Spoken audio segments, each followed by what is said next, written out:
রাইয়ান দরজা দিয়ে প্রবেশ করবে। রোজাদার যখন প্রবেশ করবে জান্নাতের দরজা বন্ধ করে দেওয়া হবে। সুবহানাল্লাহ। তাহলে ৩ নাম্বার রোজাদারের জন্য রাইয়ান দরজা। ৪ নম্বরে রোজার যে ফজিলতের কথা আসছে, ওয়াল্লাযী লা খুলুফু ফামিস সাওমি আতয়াবু ইনদাল্লাহি মিন রিহিল মিস্ক। রাসূল বলেছেন, আল্লাহর কসম যার হাতে মুহাম্মদ সাল্লাল্লাহু আলাইহি ওয়াসাল্লামের প্রাণ, রোজাদারের মুখের যে দুর্গন্ধ তৈরি হয় রোজা রাখার কারণে, এই রোজাদারের মুখের দুর্গন্ধ আল্লাহ তাআলার কাছে কস্তুরীর চেয়ে, মেশকের চেয়ে অনেক সুঘ্রাণ প্রিয়। সুবহানাল্লাহ। ৫ নম্বর, কয়টা বলবো লাস্ট, যে ব্যক্তি আল্লাহর খুশির জন্য একদিন রোজা রাখবে, জাহান্নামের আগুন থেকে তার চেহারা আল্লাহ ৭০ বছরের রাস্তার দূরত্বে নিয়ে যাবে।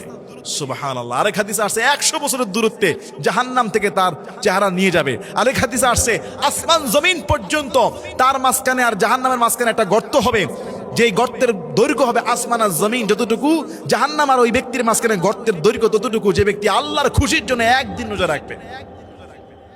তাহলে কোনো ব্যক্তি আমার মনে হয় না যে এই সুযোগগুলো মিস করবে রোজা অবস্থায়। আল্লাহ আমাদের সবাইকে বুঝার এবং আমল করার তৌফিক দান করুন। আল্লাহুম্মা আমিন।